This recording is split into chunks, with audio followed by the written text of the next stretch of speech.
నమస్తే, నేను Yashoda. Welcome to Pallavi TV. GST council 56వ సమావేశంలో కీలక నిర్ణయాలు తీసుకున్నారు. ఆర్థిక శాఖ మంత్రి నిర్మలా సీతారామన్ ప్రకటించారు. మరి ఆ మార్పుల వల్ల ఎవరికి ఉపయోగం అన్న దానికంటే కూడా దేశానికి ఈ నిర్ణయాలు ఎంత మేరకు దోహదపడతాయి మాట్లాడదాం. మనతో పాటు బీజేపీ అధికార ప్రతినిధి సంగప్ప సార్ ఉన్నారు. సార్ నమస్తే. నమస్తే యశోద గారు. సార్, 4 స్లాబ్లు కాస్త 2 స్లాబ్లు అయినాయి. వీటి వల్ల మాత్రం నిజానికి రాష్ట్రాలకు 15% నష్టమే జరుగుతుందని రాష్ట్రాలు అంటున్నాయి, ముఖ్యంగా కాంగ్రెస్ అంటోంది. ఏమంటారు? ముందు సామాన్య, పేద, మధ్యతరగతి, రైతులు వీళ్ళందరి గురించి ప్రత్యేకంగా ఆలోచించి నరేంద్ర మోడీ గారు మొత్తం జిఎస్టీ టారిఫ్ని 2 స్లాబ్లకు పరిమితం చేసి 2 స్లాబ్లు కూడా తగ్గించారు. పెంచడం కాదు, ఏదో ఆ స్లాబ్లన్నీ సెట్ చేసి చేయడం కాదు, ఆ 2 స్లాబ్లకి తీసుకోవడం కూడా చాలా తగ్గించి ఇవ్వడం అనేది చాలా గొప్ప విషయం. ఇది భారతదేశ ప్రజలకి మోడీ గారు ఇచ్చినటువంటి గిఫ్ట్. ఇది మోడీ గారి గిఫ్ట్. ఇక మీరు కాంగ్రెస్ వాళ్ళ విషయం చెప్పారు. మీరు కాంగ్రెస్ వాళ్ళ విషయం వదిలేసేయండి కొద్దిసేపు. మీరు రోజు పాలు తీసుకుంటారు, మీరు షాంపూ వాడతారు, సోప్ వాడతారు, బట్టలకు డిటర్జెంట్ వాడతారు, తర్వాత ఘీ వాడతారు. మీ ఇంట్లో ఏసీ పాడైపోయిందంటే మరి కొత్త ఏసీ కొంటారు. ఏసీ వదిలేసేయండి. పిల్లలకో లేక మీకో ఇప్పుడు బైక్ కొంటారు. మీరు ప్రతిరోజు వాడేటువంటి వస్తువుల ధరలన్నీ కూడా గణనీయంగా తగ్గుతాయి, బాగా తగ్గుతాయి. ఒక సగటు అంటే మీరు ఒక సగటు మహిళగా, సగటు యువతిగా మీరు సంతోషంగా ఉన్నారా చెప్పండి. ఇవన్నీ మీకు సంతోషాన్ని ఇస్తాయా లేవో చెప్పండి. ఒక సగటు ఉద్యోగి, ఒక రైతు, ఆయన ఖర్చుల్లో దాదాపు 15-20% తగ్గితే అది ఆయనకు సంతోషాన్ని ఇస్తుందా? ఆయనకి కష్టాన్ని, ఆయనపై భారం మోపుతుందా? ఇది భారతదేశ ప్రజలు ఆలోచించాలి. ఒక్కసారిగా 18% ఉన్నటువంటి టారిఫ్లు కూడా జీరో అయిపోయినాయి. 12% ఉన్నటువంటి జిఎస్టీ టారిఫ్లు జీరో అయిపోయినాయి. 18% ఉన్నాయి, 5% అయినాయి. ఈ స్థాయిలో మీకు తగ్గితే మీరు ఎంత సంతోషించాలా? ఒక తండ్రిగా, రాష్ట్ర ముఖ్యమంత్రి అంటే ఒక తండ్రి రాష్ట్రానికి, ఒక తండ్రిగా మీ రాష్ట్ర ప్రజలకి ఖర్చులు తగ్గే అవకాశం వచ్చింది. మీ రాష్ట్ర ప్రజల్లో వాళ్ళ రోజువారీ ఖర్చుల్లో పైసలు మిగిలేటువంటి అవకాశం ఉంది. ఒక ముఖ్యమంత్రిగా నువ్వు సంతోషించాలన్నా, నువ్వు బాధపడాలన్నా? ఇదేం రాజకీయం ఇది? కాంగ్రెస్ పార్టీ భారతదేశానికి 60 ఏళ్ళు పాలించి భారతదేశ ప్రజల్ని వాళ్ళ రక్త మాంసాన్ని పీల్చుకొతిన్నది. దాని నుంచి మోడీ గారు వచ్చిన తర్వాత క్రమక్రమంగా తగ్గించుకుంటూ వస్తున్నారు. ఈ స్థాయిలో ఈరోజు ఇంత గొప్ప నిర్ణయం తీసుకుంటే యావత్ భారత ప్రజలందరూ కూడా, రైతులు, మహిళలు, ఉద్యోగస్తులు, వైద్య రంగంలో ఉన్నటువంటి వైద్య నిపుణులు, తర్వాత చదువుకున్న ప్రతి ఒక్కరు కూడా ఇది అద్భుతమైన నిర్ణయం, మోడీ గారి యొక్క ప్రభుత్వం మనకిచ్చిన గొప్ప గిఫ్ట్ అని అనుకుంటుంటే, కాంగ్రెస్ వాళ్ళు మాత్రం దానిపైన రాజకీయాలు చేస్తున్నారు.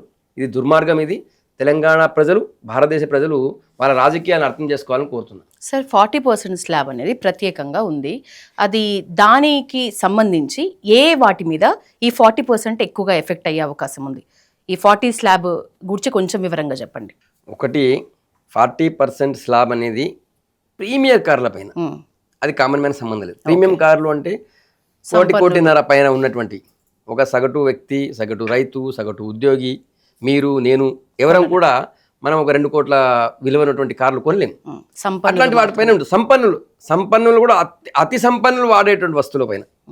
ఇక కామన్ మ్యాన్ వాడే కొన్ని వస్తువుల పైన కూడా ఉంటుంది.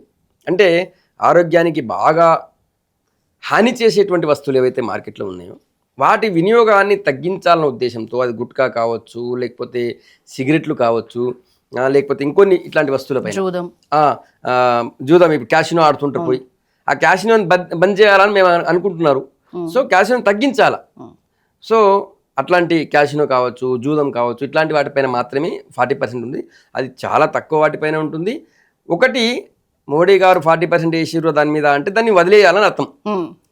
సిగరెట్ తాగుతూ రోజు దాని ఉద్దేశం ఏంటంటే, ఫర్ ఎగ్జాంపుల్ ఒక వ్యక్తి రోజు 2 డబ్బాల సిగరెట్ తాగుతాడు, 2 ప్యాకెట్ సిగరెట్ తాగుతాడు. రేట్ పెరిగిపోయింది 40%. అవును, 40% పెరిగిపోయింది అంటే 10 రూపాయలు 14 రూపాయలు అయిపోయింది. సో ఆ 2 డబ్బాలని 1 డబ్బాకి తగ్గించుకుంటాడేమో అనేది పైన వాళ్ళ ఆలోచన. కాబట్టి ఒక డబ్బాకి తగ్గించుకున్నావు అంటే నీ ఆరోగ్యంలో కొంతవరకు నువ్వు ఆరోగ్యం పడే జాగ్రత్త పడ్డట్టు కదా, నీకు లేదు కానీ ఆ భారం వలన తగ్గేట అవకాశం ఉంటుంది. కాబట్టి ప్రజల ఆరోగ్యాలకి హాని చేసే వస్తువులు ఏవైతే ఉన్నాయో వాటిని వాడకూడదు అనేది ఒకటి ప్రధానంగా ఇది. తర్వాత మీరు తగ్గిన వాటి గురించి మీరు ఆలోచించాలా. ఇవి ఏవైతే ఉన్నాయో 40% కింద ఉన్నాయో వాటిని మనము అవాయిడ్ చేయాలన్నది కేంద్ర ప్రభుత్వ ఉద్యోగం. 40 స్లాబ్ ఉద్దేశం. సార్, కేంద్ర ప్రభుత్వానికి కూడా దాదాపు 3,700 కోట్ల ఆదాయం కోల్పోయే అవకాశం ఉంది అన్నారు. అది నిజమేనా సార్? 100% అది. అంతకంటే ఎక్కువనే ఉంటుంది, చాలా ఎక్కువ ఉంటుంది.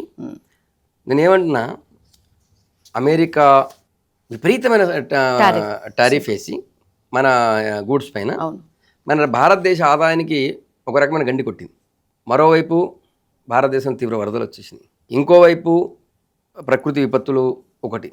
ఈ మధ్యలో మనం గత కొన్ని సంవత్సరాల కిందనే మనం కరోనా నుంచి మనం బయటపడ్డాం. ఇటువంటి పరిస్థితుల్లో భారతదేశానికి ఆదాయం తగ్గుతుంది అన్నటువంటి పరిస్థితిలో కూడా జిఎస్టీ స్లాబ్ను తగ్గించేసి 18%ని 5% చేసి 12%ని 0% చేసి 18%ని కూడా 28%ని కూడా 5% చేసిన సందర్భాలు ఉన్నాయి కొన్ని. 28% నుంచి 5% తీసుకొచ్చారు. ఆ స్థాయిలో జిఎస్టీ తగ్గించే గట్స్ ఉన్నాయంటే నరేంద్ర మోడీ గారికి, ఆయనకి భారతదేశ ఆర్థిక వ్యవస్థ పైన ఎంత నమ్మకం ఉంటే ఈ నిర్ణయం తీసుకోవాలా. నేను భారతదేశాన్ని నడిపిస్తాను, ఎక్కడ కూడా భారతదేశం ఆర్థికంగా ఇబ్బంది పడకుండా చూసుకుంటానంత ఎంత గట్స్ ఉంటే ఆయన ఇంత గొప్ప నిర్ణయం తీసుకోవాలా. ఒకవైపు అమెరికా ఇబ్బందులు పెడుతున్న ఇబ్బందులు ఒకవైపు, ఆర్థిక సంక్షోభం ఒకవైపు, ఇవన్నీ ఉన్నట్టు ఆ టైంలో. కాబట్టి నరేంద్ర మోడీ గారు చాలా ఆలోచించి భారతదేశ ప్రజల కోసం, భారతదేశ ప్రజల ఖర్చులు తగ్గించడం కోసం, వాళ్ళ మేలు చేయడం కోసం తీసుకున్నటువంటి నిర్ణయం ఇది.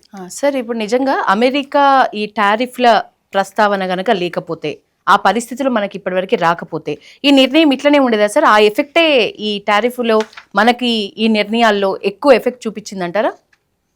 లేదు, అట్లా ఉంటుందని నేను కూడా అనుకోను.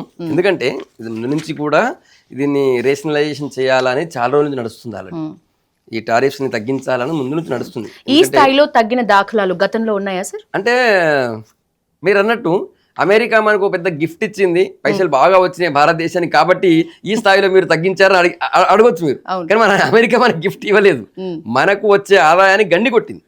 మనం ఎన్నో వస్తువుల్ని ఏవైతే మనం అమెరికాకి ఎక్స్పోర్ట్ చేస్తామో ఆ ఎక్స్పోర్ట్ చేసే వస్తువుల అన్నిటిపైన కూడా వాళ్ళు 50% టారిఫ్ వేసారు. 50% టారిఫ్ వల్ల మన వస్తువులను కూడా అక్కడ అమ్మకం ఆగిపోతుంది, మనం అమ్మతలేము, అక్కడ అమ్మకం తగ్గిపోతుంది, ఎవడు కొనడు. ఇప్పుడు ఫర్ ఎగ్జాంపుల్ మన భారతదేశం నుంచి ఎక్కువగా దుస్తులు ఎక్కువ పోతాయి. మన ఇండియన్ నుంచి పోయినటువంటి ఒక లెనిన్ కాటన్ లేదా ఒక కాటన్ ఫ్యాబ్రిక్ వాళ్ళకి అక్కడ $50 ఇప్పుడు వాళ్ళ టారిఫ్తో 50% టారిఫ్తో $50 అనుకోండి. పక్క బంగ్లాదేశ్ నుంచో లేక ఇంకా వేరే దేశాల నుంచి పోయింది, వాళ్ళకి అది $25 వచ్చింది అనుకోండి, $30 వచ్చింది అనుకోండి. వాడు సేమ్ క్లాత్ ఉన్నప్పుడు ఆ $30 కొనుక్కుంటాడు. సో మన ఇండియన్ క్లాత్కి డిమాండ్ తగ్గిపోతుంది అక్కడ, దాన్ని ఎవడు కొనడు. నెక్స్ట్ టైం మన ఎక్స్పోర్ట్ ఆగిపోతుంది.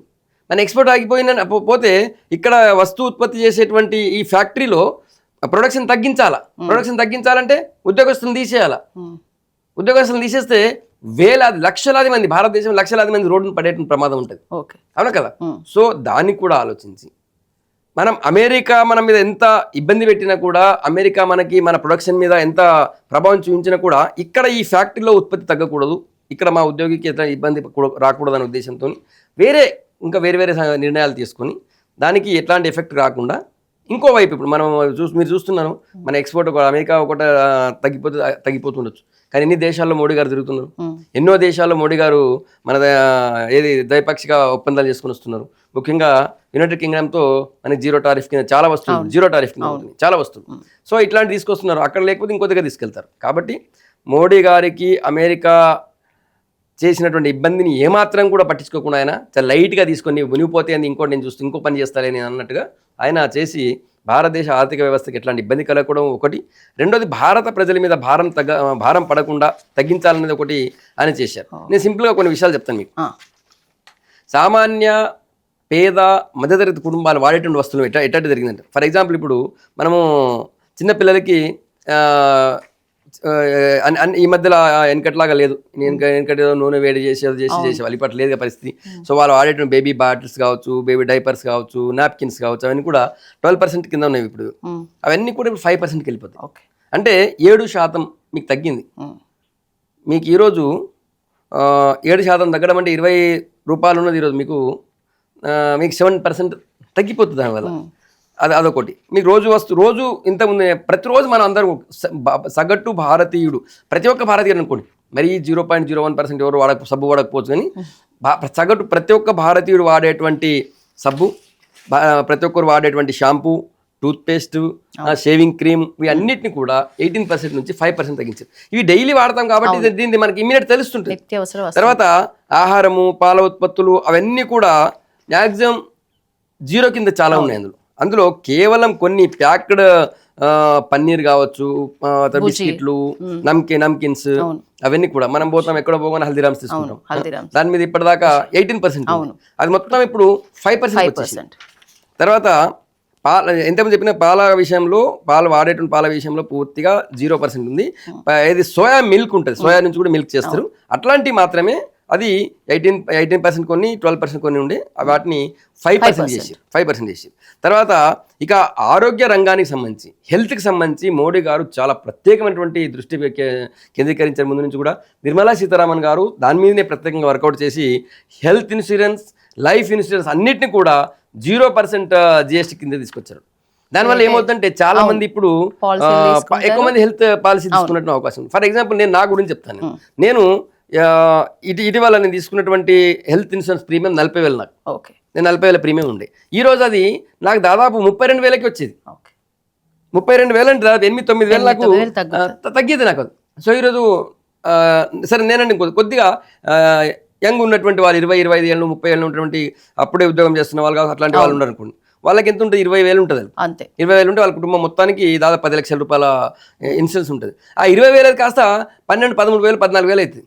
అప్పుడు ఏమవుతుంది? చాలా మంది తీసుకుంటే అవకాశం ఉంటుంది, అవునా కదా? ఇంత ఇప్పుడు మీ ఇంట్లో ఇంకో ఇద్దరు మదర్ ఫాదర్ ఏజ్డ్ ఉన్న వాళ్ళు ఉన్నారు, వాళ్ళని యాడ్ చేసుకోవాలి అంటే ఇంకో 20,000 ఎక్కువ అవుతుంది, 20-30,000 ఎక్కువ అవుతాయి, ఇంకెక్కువనే కావచ్చు. సో దాంట్లో మీకు ఇంకా 0%కి వచ్చేసరికి చాలా తగ్గిపోతుంది. సో ఈ విధంగా హెల్త్కి సంబంధించి చాలా చాలా చాలా ప్రత్యేకమైన దృష్టి కేంద్రీకరించిన నిర్మలా సీతారామన్ గారు, వారికి చాలా థ్యాంక్స్ చెప్పాలా. తర్వాత హెల్త్ సెక్టర్లో థర్మామీటర్ కావచ్చు, ఆక్సిజన్, మెడికల్ ఆక్సిజన్ కావచ్చు, డయాగ్నోస్టిక్ కిట్స్ కావచ్చు, ఇవన్నీ కూడా 18% GST కింద ఉండే, అవన్నీ కూడా 5% కిందకి వచ్చేసినాయి. తర్వాత ఈ గ్లూకోమీటర్లు, కండ్లద్దాలు, ఇవన్నీ కూడా 12% ఉండే, అవన్నీ కూడా 5%కి వచ్చేసినాయి. పూర్తిగా హెల్త్ సెక్టార్లో అయితే 0 ఉంది లేదా 5% ఉంది, 28% లేదు, 18% లేదు, 12% లేదు, ఏమీ లేదు ఇప్పుడు. అది మెయిన్ అంటే ప్రజల యొక్క ఆరోగ్యం విషయంలో మోడీ గారి ప్రభుత్వం ఎంత శ్రద్ధ చూపిస్తుందానికి ఇది ఒక ఎగ్జాంపుల్. తర్వాత వ్యవసాయానికి సంబంధించి మేము అందరం కూడా వ్యవసాయ కుటుంబం నుంచి వచ్చిన వాళ్ళందరం కూడా వ్యవసాయానికి సంబంధించి ఇంతకుముందు యంత్రాలు, వ్యవసాయ యంత్రాలు, స్ప్రింక్లర్లు, హార్వెస్టర్లు అన్నీ కూడా 12% కింద ఉండే, అవన్నిటిని కూడా జస్ట్ ఇప్పుడు 5% కింద తీసుకొచ్చారు. ట్రాక్టర్లు, బయో పెస్టిసైడ్స్, డ్రిప్ ఇరిగేషన్ అన్ని ట్రాక్టర్ టైర్లతో సహా, ట్రాక్టర్ టైర్లు, బయో పెస్టిసైడ్స్ ఇవన్నిటి కూడా పూర్తిగా అది కూడా 5% తీసుకొచ్చారు. అంటే రైతుకు సంబంధించినటువంటి ఏ వస్తువు అయినా కూడా 5%కి వచ్చేసింది. నిజానికి ఒకప్పుడు అయితే వాటిని కొనాలంటే మీరు యూపీఐ టైంలో చూసినట్టయితే వాళ్ళ ఒక ట్రాక్టర్ కొంటే లేదా ట్రాక్టర్కి సంబంధించిన వస్తువులు కొనాలనుకుంటే దాని రేట్ ఎంత ఉందో ట్యాక్స్ ఎంత ఉండేది, ఎందుకంటే అప్పుడు వ్యాట్ ఉంటుండే, మళ్ళీ సెంట్రల్ ట్యాక్స్ ఉంటుండే. తర్వాత స్టూడెంట్స్ సంబంధించి మ్యాప్స్, నోట్బుక్స్, పెన్సిల్స్, చార్ట్స్ అన్నింటిపైన కూడా 0 ట్యాక్స్. మీ ఇంట్లో చదివేటువంటి బాబు, మీ పిల్లలు పెద్దవాళ్ళు, మా వాళ్ళు పెద్దవాళ్ళు అయిపోయి, కాకపోతే ఇప్పుడు వాళ్ళు మ్యాప్స్ అవి వాడుతుంటారు కాబట్టి వాళ్ళందరికీ కూడా 0 ట్యాక్స్ కింద తీసుకుని, అంటే స్టూడెంట్స్ అందరూ కూడా చిన్న పిల్లల యొక్క మనకందరికి తెలుసు పూర్తిగా వాళ్ళ పిల్లలకి ఫీజు ఎంత అవుతుందో, వాళ్ళ పుస్తకాలు, వాళ్ళకి సంబంధించిన ఇతర స్టేషనరీ వస్తువులపైనే ఖర్చు ఎక్కువ ఉంటుంది. వాటన్నిటిపైన కూడా పూర్తిగా 0 ట్యాక్స్ తీసుకొచ్చారు, 0 GST కింద తీసుకొచ్చారు. తర్వాత హెల్త్ దాంట్లో మిస్ అయినా ఇది డెంటల్కి సంబంధించి హైజీన్ ఉత్పత్తులు అన్నింటి కూడా, టూత్ పేస్ట్ అట్లాంటివి కూడా ఇంతమంది చెప్పిన 5% కింద వచ్చింది. తర్వాత ఇది కాదుగా మిడిల్ క్లాస్కి వద్దాం. కామన్గా ఉండేటువంటి భారతీయులందరినీ ఎంత తగ్గించారు. మిడిల్ క్లాస్ ఉన్నారు. మిడిల్ క్లాస్ వాళ్ళు సాధారణంగా కొద్దిగా చిన్న వ్యాపారం చేసే వాళ్ళు కావచ్చు, లేకపోతే చిన్న ఉద్యోగం చేసే వాళ్ళు కావచ్చు, ఈఎంఐ ద్వారా కార్లు కొంటారు, ఈఎంఐ ద్వారా ఆఫీస్కి వచ్చేటువంటి ఎంప్లాయీస్ బైక్ మీద వస్తారు. సో వాళ్ళందరికీ కూడా చాలా ఉపశమనం కలిగించారు. ఇంత చిన్న కార్లు కావచ్చు, 2 వీలర్లు, చిన్న చిన్న బస్సులు, చిన్న బస్సులు, లారీలు, చిన్న లారీలు అని చెప్పి పెద్ద కదా, అంబులెన్స్, లారీలలో కూడా అశోక్ లేలాండ్ అని బెంజన్ వచ్చినాయి, అవి వేరు. అవి కాకుండా సాధారణ DCM లాంటి అట్లాంటివి లారీలు, అంబులెన్స్లు, అన్ని అంబులెన్స్ అన్నిటి కూడా 28% GST ఉంది ఇప్పుడు. సో ఇప్పుడు 18%కి వచ్చేసింది. అంటే దాదాపు సింపుల్గా చెప్తున్నా, ఒక బైక్ కొనే వ్యక్తికి ఈరోజు పూర్తిగా, ఇంతకుముందు ఒక ₹1,00,000 బైక్ ఉంటుంది, 1,30,000 ఉంటుండే. ఆ 1,30,000 పోయేసి ఇప్పుడు మీకు ఒక 17,000 అట్లా తగ్గేటువంటి అవకాశం ఉంటుంది. 18,000 మీకు 19,000 తగ్గుతుంది. ఒక బైక్ కొనేవాడికి 19,000 తగ్గడం మంచి ఇదే కదా, మంచి ఉపశమనం. ఇక కార్లు కొనే వాళ్ళకి దాదాపు 1,00,000 నుంచి దాదాపు 2,00,000 దాని రేటును బట్టి. చిన్న కార్లు అంటే ప్రీమియం తప్ప అన్ని కార్లు అంతే, ప్రీమియం కార్లు తప్ప అన్ని కార్లు, మనం అంత సగటు భారతీయుడు వాడే కార్లు అన్ని కూడా సెమీ SUV వరకు, అది సెడన్ కావచ్చు, హ్యాచ్బ్యాక్ కావచ్చు, ఏదైనా కావచ్చు, కానీ ప్రీమియం కాకుండా సగటు భారతీయుడు వాడేటువంటివి, మధ్యతరగతి వాళ్ళు వాడేటువంటి కార్లు అన్నిటి కూడా దాదాపు 1,00,000 నుంచి 2-2.5 లక్షల వరకు రేటు తక్కువ అవుతుంది. నీకు ₹2,00,000 తక్కువైందంటే మీకు ఎంత ఉపశమనం అది? 2 లక్షలు తగ్గింది అంటే మనకు ఒక 2 సంవత్సరాల EMI తగ్గినట్టు, 2 సంవత్సరాలు EMI తగ్గినట్టు, అంతే కదా. తర్వాత even motor cycle spare parts, సైకిళ్ళు, వేరే సైకిల్ సంబంధించిన స్పేర్ పార్ట్స్ అన్నిటిని కూడా 5% కింద తీసుకొచ్చారు. మోటార్ సైకిల్ 18% కింద తీసుకొచ్చారు. తర్వాత ఎలక్ట్రానిక్ గూడ్స్ సంబంధించి సరే, ఇప్పుడు చలికాలం వస్తుంది, తక్కువ వాడతారు కావచ్చు, కానీ ఎండాకాలం వచ్చిందంటే మనకి ఏసీలు కొనాలంటే మనం భయపడిపోతాం, అట్లా రేట్లు ప్రసార పడుతుంటాయి. ఏసీలు కావచ్చు, ఇంకా ఇవి టీవీలు, ప్రొజెక్టర్లు, డిష్ వాషింగ్ మిషన్లు, ఈ మధ్యలో చాలా మంది డిష్ వాషింగ్ మిషన్ వాడుతున్నారు. తర్వాత వాషింగ్ మిషన్లు, ఇవన్నీ కూడా 18% కిందకి వచ్చేసింది. మీకు అందులో ఒక టీవీ కొనాలంటే మినిమం మనం కొనేటువంటి ఒక సగటు భారతీయుడు కొనేటువంటి టీవీలో ఒక 12,000 నుంచి 15,000 వరకు రేటు తక్కువ అవుతుంది, మామూలు టీవీ అయితే. ఇంకొద్ది పెద్ద టీవీ ఉన్నా కూడా మీకు 30,000 తగ్గిన అవకాశం ఉంటుంది. సో మనం ఇంట్లో వాడే ప్రతి వస్తువు మీద కూడా మీకు తగ్గిపోయింది. ఇక సబ్బు, ఫేస్ పౌడర్, షేవింగ్ క్రీమ్, అవన్నీ ఇంతకుముందు చెప్పిన 5% మొత్తం అన్నీ 12% ఉండే, తర్వాత 18% ఉండేవన్నీ కూడా 5% కిందకు వచ్చేసినాయి. ఈ విధంగా మోడీ గారు సగటు భారతీయుడి యొక్క ఖర్చుని తగ్గించడం కోసం ముందు నుంచి కూడా అదే పని చేస్తున్నారు ఆయన. ఇప్పుడు నిర్మలా సీతారామన్ గారు, మోడీ గారి డైరెక్షన్లో, ఆయన యొక్క మార్గదర్శనంలో సగటు భారతీయుడి ఖర్చుని ఏ విధంగా తగ్గించిందో మీరు చూస్తున్నారు. సార్, కాంగ్రెస్ జాతీయ అధ్యక్షుడు మల్లికార్జున ఖర్గే ఒకే దేశం ఒకే పన్ను విధానం అనే సొంత మీ నినాదమే ఇప్పుడు ఒకే దేశం 9 పన్నులు అన్న మాటలు లేటెస్ట్ అప్డేట్ ఇది అన్నారు. దీని అర్థం ఎట్లా అర్థం చేసుకోవాలి సార్? ఎక్కడ 9 పన్నులు అనుకోవాలి? మల్లికార్జున ఖర్గే పోయి వెంటనే హాస్పిటల్లో పోయి ఆయన ఆరోగ్యాన్ని టెస్ట్ చేసుకోవాలి. ముఖ్యంగా ఆయన బ్రెయిన్ని, తలకాయని చెక్ చేసుకోవాలి. మొత్తం పన్నులన్నీ తీసేసి, అన్ని స్లాబులు తీసేసి 2 స్లాబులు పెడితే ఆయనకు 9 పన్నులు ఎక్కడ కనిపిస్తున్నాయి? 9 ఎక్కడ కనిపిస్తున్నాయి? మేము డిమాండ్ చేస్తున్నాం, ఇప్పుడు ఉన్నటువంటి వస్తువులు ఇంకా తగ్గేటువంటి అవకాశం ఉంటుంది రాష్ట్రాలు సహకరిస్తే.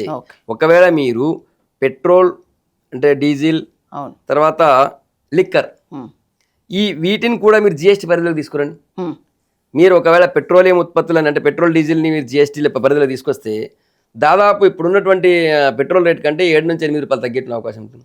లీటర్కి 7-8 రూపాయలు తగ్గే అవకాశం ఉంటే ఎన్ని వస్తువుల రేటు తగ్గుతాయి? మీకు ట్రాన్స్పోర్టేషన్ తక్కువ అయిపోతుంది కదా. మీరు ఇంటి నుంచి క్యాబ్లో వస్తున్నారు, for example, me diesel rate 7-8 రూపాయలు తగ్గింది అనుకోండి లీటర్కి, మీది 10% క్యాబ్ ట్యాక్స్ తక్కువ అయిపోతుంది కదా. తర్వాత వస్తువులు, కూరగాయలు మనం కొంటున్నాం, అక్కడ ఎక్కడ నుంచి రైతు పండిస్తారు, అక్కడ నుంచి మార్కెట్ దాకా అన్ని రావాలా. దాన్ని ఆయన రోజు 2,000 ఛార్జ్ చేసేటోడు 1,200 ఛార్జ్ చేస్తాడు, 1,500 ఛార్జ్ చేస్తాడు, 500 తక్కువ అవుతుంది. అప్పుడు రైతు కూడా రేటు తక్కువ ఇంకా ఇచ్చే అవకాశం ఉంటుంది, ఎందుకని బర్డన్ తక్కువ అవుతుంది. ప్రతి వస్తువు పైన కూడా ట్రాన్స్పోర్టేషన్ తగ్గడం వల్ల ప్రతి వస్తువు పైన కూడా రేటు తగ్గే అవకాశం ఉంటుంది. కాబట్టి మేము డిమాండ్ చేస్తున్నాం, మల్లికార్జున ఖర్గేకి, రాహుల్ గాంధీకి భారతదేశ ప్రజలపైన చిత్తశుద్ధి ఉంటే, మీకు దమ్ముంటే మీరు పెట్రోల్, డీజిల్ అండ్ లిక్కర్ ఈ మూడింటిని కూడా GST పరిధిలో తీసుకురండి. అప్పుడు ఇంకా కూడా ప్రజలకి మేలు జరిగే అవకాశం ఉంది. భారతదేశంలో ఉన్నటువంటి BJP పాలిత ప్రాంతాలన్నీ కూడా రెడీగా ఉన్నాయి. కేవలం నాన్ BJP సీఎంలు మాత్రమే దీన్ని ఒప్పుకోవట్లేదు, వ్యతిరేకిస్తున్నారు. సార్, ఓవరాల్ గా మీరు ఇప్పుడు 2 మాటలు స్పష్టంగా చెప్పిండ్రు. ఒకరు దేశీయంగా మన వినిమయాన్ని పెంచడం మెయిన్ మోటో అయితే, రెండోది ఎవరు ఏ దేశాలు ఎంత ఇబ్బంది పెట్టినా భారతదేశం స్ట్రాంగ్ గా నిలబడి నిట్టారుగా నిలుస్తుంది అనే ఒక ధైర్యాన్ని ఇవ్వటం ప్రజలకు అని. ఈ రెండిట్లో మీకు ఏది ఎక్కువగా అనిపిస్తుంది సార్ ఈ ఎఫెక్ట్? నేను ఈరోజు ఇంకొక నరేషన్ చూసా. ఈరోజు కాంగ్రెస్ అనుబంధ సోషల్ మీడియా చేస్తుంది. ఈ GST తగ్గింపు ప్రజల కోసమా కంపెనీల కోసమా అని చెప్పి. అంటే విషం చిమ్మడానికి కూడా కొద్దిగా హద్దు ఉండాల. ఇప్పుడు ఈరోజు షాంపూ, సబ్బులు, పాలు, తర్వాత వీటన్నిటిపైన నేను రోజువారీ నా జీవితంలో వాడే వస్తువులపైన రేటు తగ్గిస్తే నాకు లాభం అవుతుందా, కంపెనీ వాడికి లాభం అవుతుందా? అవి నిత్యావసర వస్తువులు అంతే కదా. ఫర్ ఎగ్జాంపుల్ నేను మా ఇంట్లో మేము 4 రోజులకు ఒక సబ్బు అయిపోతుంది మా ఫ్యామిలీ మొత్తం అనుకుందాం. ఈరోజు రేటు తగ్గింది, నాకు పైసలు మిగిలినాయి కదా అని చెప్పి 2 సబ్బులు వచ్చి ఒక సబ్బు 2 సబ్బులు పెట్టుకో 2 సబ్బులు రాసుకుంటానా? ఒకటే సబ్బు వాడతా కదా, అదే 4 రోజులు వస్తుంది కదా. అంతే. డబ్బు రేటు తగ్గింది కదా, 2 సబ్బులు తెచ్చి ఈ చెత్తను ఒకసారి రాసుకొని ఆ సబ్బు 2 రోజులకైనా ముగించాను కదా. 4 రోజులు ఎట్లా అవుద్ది, కంపెనీకి ఎట్లా లాభం అవుద్ది? మొదటిది.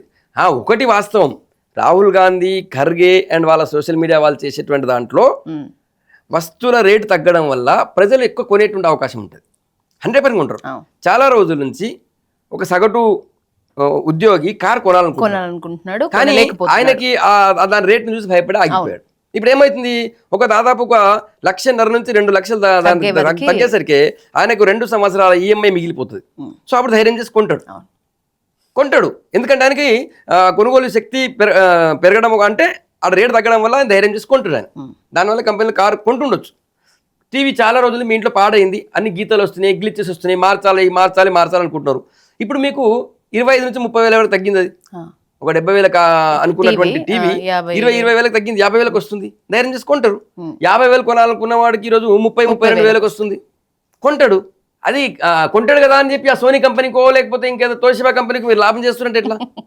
అవును, ఇది కాంగ్రెస్ వాళ్ళ నరేషన్. ఇది కావాలని చెప్పి నేను ఈరోజు చాలా కాంగ్రెస్ సోషల్ మీడియా చూస్తున్నాను. ఇది కంపెనీల కోసం తగ్గించారు, లేకపోతే ఇంకేళ్ళ కోసం తగ్గించారని చెప్పి. ప్రజల కోసం తగ్గించారు. చాలా రోజుల నుంచి వాళ్ళ ఇంట్లో ఒకటి పాడైనటువంటి మోటార్ సైకిల్ వాడుతున్నాడు ఆయన. దాన్ని మార్చాలంటే, కొత్త కొనాలంటే డబ్బులు ఎక్కువ అవుతాయి అని చెప్పి ఆపుతున్నాడు ఆయన. ఇప్పుడు ఏం చేస్తాడు, ఆ పాత బైక్ తీసేస్తాడు, 5,000 10,000 వస్తే అమ్ముకుంటాడు, మళ్ళీ ఒక కొత్త బైక్ కొంటాడు. ఎందుకంటే ఆయన 15 నుంచి 18,000 నుంచి 18 నుంచి 25,000 వరకు బైక్ రేట్ తగ్గింది, కొంటాడు. హాయిగా ఆఫీస్కి పోతాడు. ఇంతకుముందు డిక్కు మధ్యలో ఆగిపోతుండే, మధ్యలో దాన్ని రిపేర్ చేస్తుండే, ఇబ్బంది పడుతుండే కదా. లేదా బైక్ లేదు కదా అని చెప్పి రోజు ఆయన 2-3 బస్సులు మారిపోయేటోడు, లేకపోతే క్యాబుల్లో పోయేటోడు, ర్యాపిడో పోయేటోడు, సొంతంగా పోతాడు. ఈరోజు తొందరగా ఆఫీస్కి పోతాడు, తొందరగా ఇంటికి వస్తాడు. ఆయన జీవితంలో ఒక ఈజీనెస్ వస్తుంది కదా. దాన్ని కూడా కాంగ్రెస్ వాళ్ళు వ్యతిరేకిస్తే దాని మీద విషయం చెబితే ఎట్లా? కాంగ్రెస్ వాళ్ళ జీవితము, కాంగ్రెస్ వాళ్ళ వాళ్ళ సిద్ధాంతంలో విషయం ఉంది, భారతీయులపైన విషయం చల్లడం. ఓకే సార్, నెక్స్ట్ కవిత టాపిక్ వెళ్దాం. నెక్స్ట్ పార్టీ పెట్టే అవకాశం ఉందంటారా సార్ ఆఫ్టర్ సస్పెన్షన్? ఎట్లా అనిపిస్తుంది, మీ అభిప్రాయం ఏంటి? చెప్పలేం.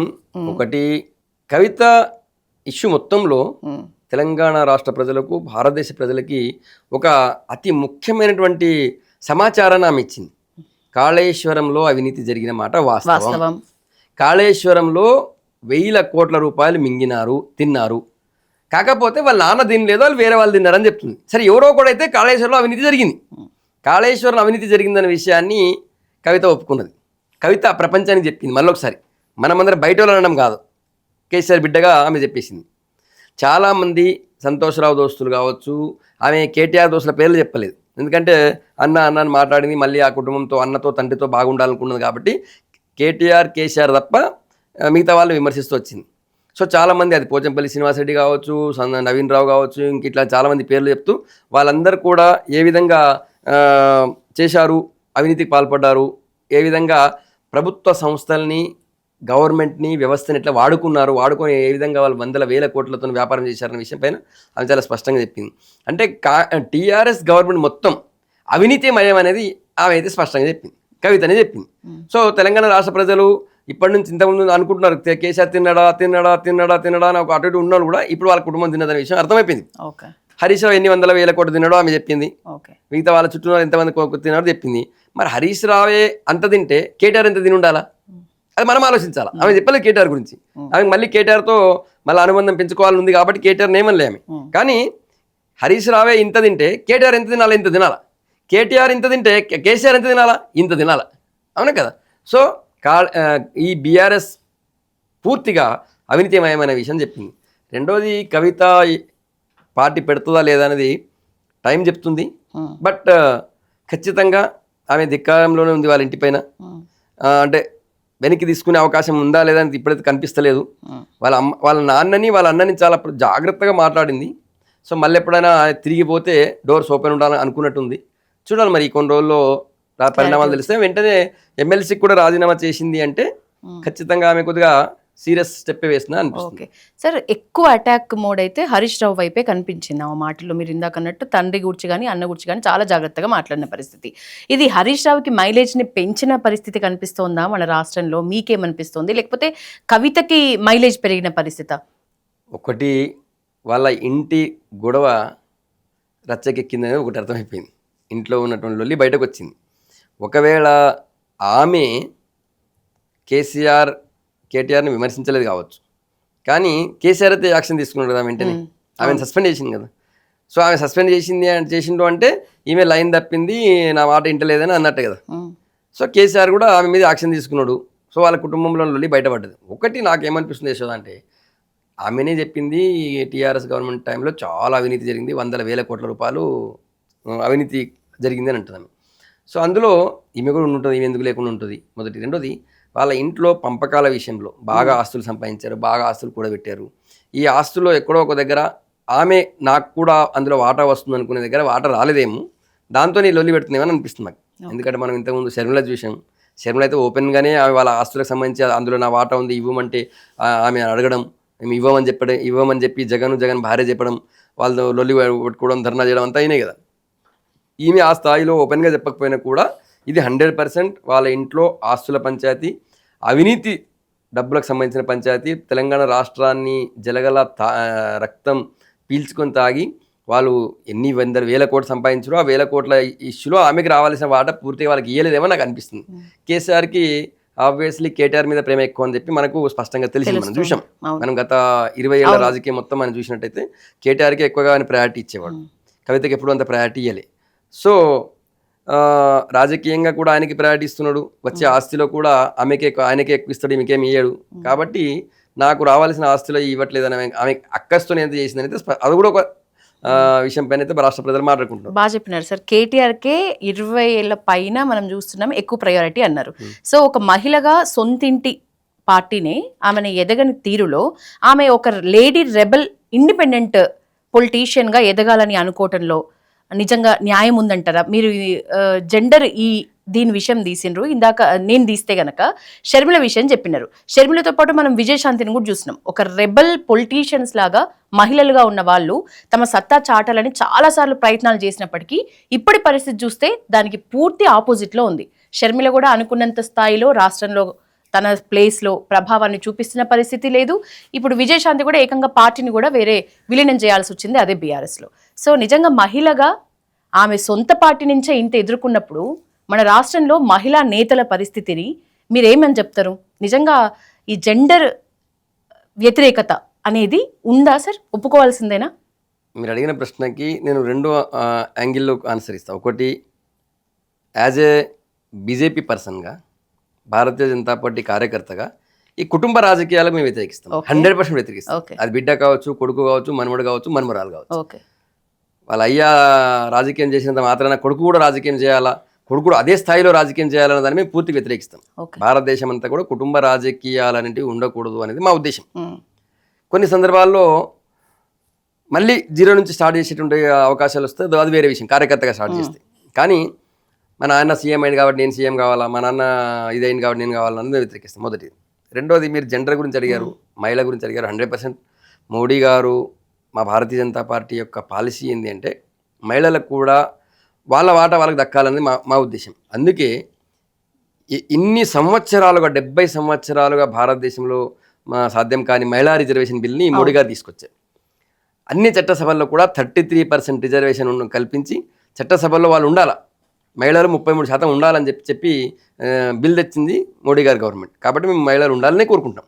మొదటి, మాకు అవకాశం వచ్చిన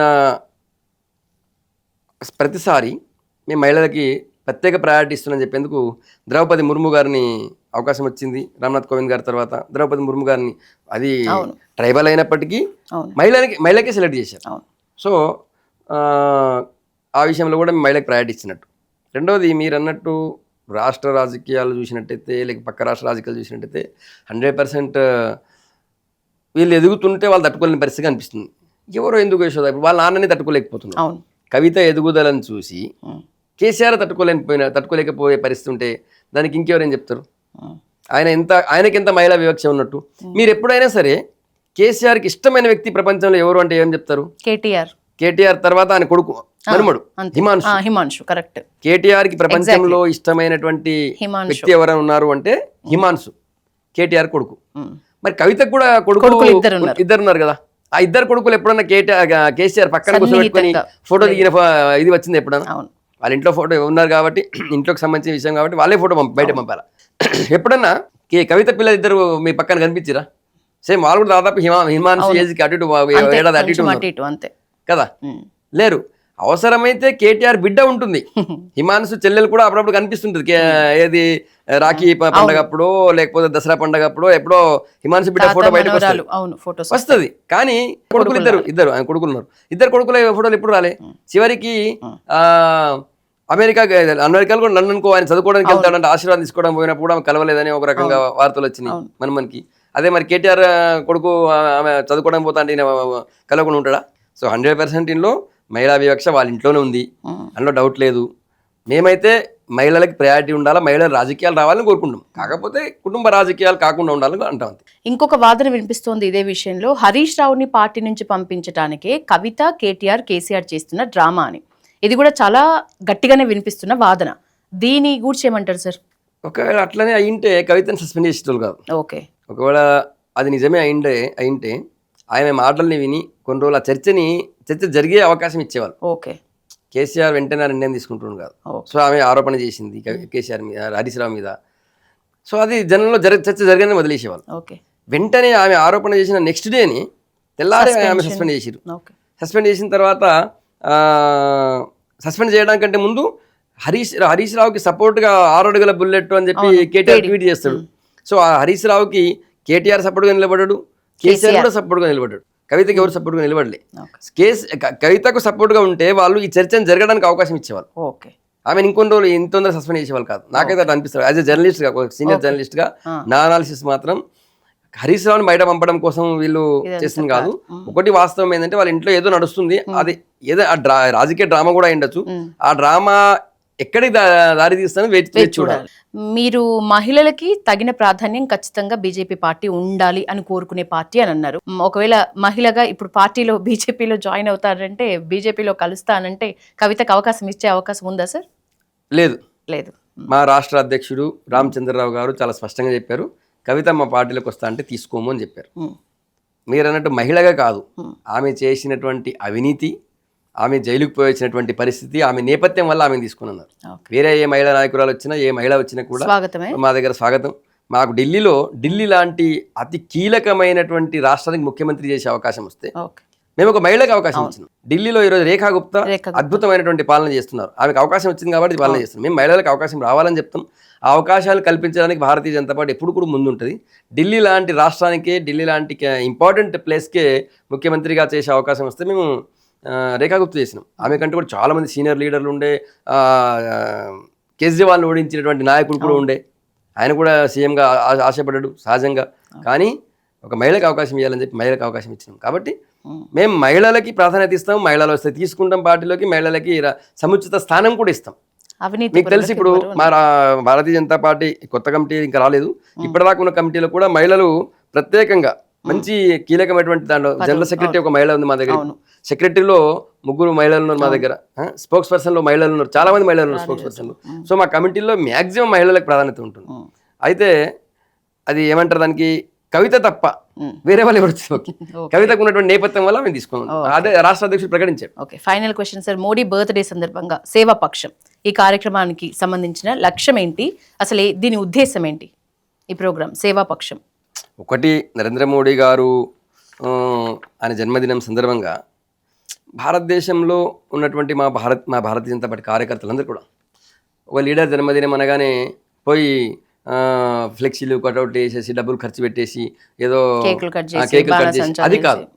మోడీ గారు ముందు నుంచి కూడా ఈ దుబారా ఖర్చులు వద్దు, హంగామా చేసేటువంటి ఖర్చులు కూడా చేయొద్దు, ప్రజలకు సేవ చేసేటువంటి కార్యాన్ని తీసుకోండి అని చెప్పి ముందు నుంచి చెప్తుంటారు ఆయన. అందుకే ఈ 15 రోజుల పాటు మోడీ గారి జన్మదిన సందర్భంగా సేవాపక్షం అంటే 15 రోజులు. సో 15 రోజుల్ని మేము సేవాపక్షంగా వాడతాం, సేవా పక్కవాడు అంటారు హిందీలో.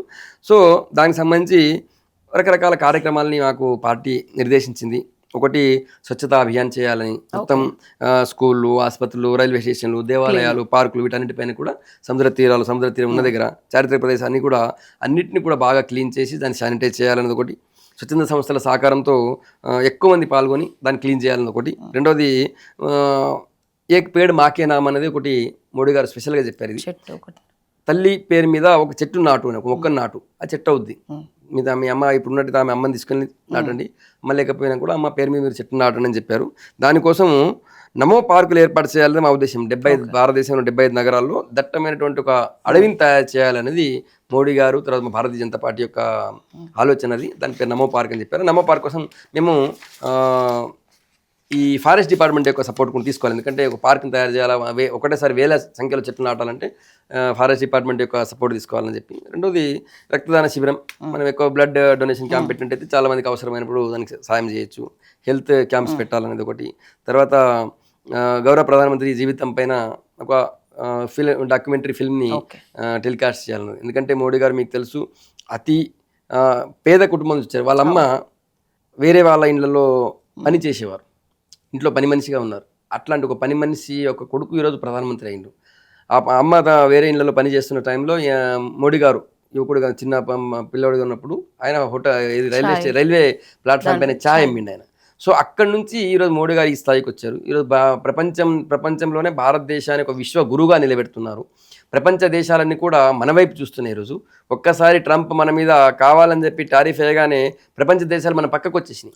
ఈరోజు రెండో అతిపెద్ద ఆర్థిక వ్యవస్థ ఉన్నటువంటి చైనా కావచ్చు, లేకపోతే జపాన్ కావచ్చు, లేకపోతే రష్యా కావచ్చు, అందరూ మన పక్కన వచ్చేసినారు. వాళ్ళందరూ మనతో బిజినెస్ చేయడానికి, మన ద్వైపాక్షిక సంబంధాలు పెంచుకోవడానికి కోసం వాళ్ళు మనకు వీళ్ళు ఊరుతున్నారు, తాతలాడుతున్నారు. సో ఆ స్థాయికి వచ్చినట్టు మోడీ గారి యొక్క చరిత్ర మీద ఒకటి డాక్యుమెంటరీ ఫిల్మ్ ప్రదర్శన చేయాలన్నది. రెండవది మేధో సదస్సులు పెట్టాలా, మేధావులతో చాలా సెమినార్స్ పెట్టాలని ఒకటి. రెండవది దివ్యాంగులు, తర్వాత ఇతర గౌరవనీయ వ్యక్తులను సన్మానించాలి. దివ్యాంగులు అంటే మీకు తెలుసు ఇంతకు వికలాంగులు అనేవాళ్ళు. ఆ వికలాంగులు అనడం వల్ల వాళ్ళ లైఫ్లో వాళ్ళ బాడీలో ఒకటి లేదు అన్న ఫీలింగ్ వాళ్ళ కనిపిస్తుంటుంది. సో అట్లా కాకుండా దివ్యాంగుడు అనడం వల్ల ఒక గొప్ప గౌరవించేటువంటి విధంగా ఉంటుంది. సో అది పెట్టారు. తర్వాత వాళ్ళని గౌరవించాలా. తర్వాత వోకల్ ఫర్ లోకల్ అనేది ప్రచారం చేయాలి. లోకల్ వస్తువుల్ని కొనాలా, లోకల్ వస్తువులకి ప్రాధాన్యత ఇవ్వాలా. మన దగ్గర ఏ వస్తువు తయారవుతుందో దానికి మనం ప్రయారిటీ ఇవ్వాలా.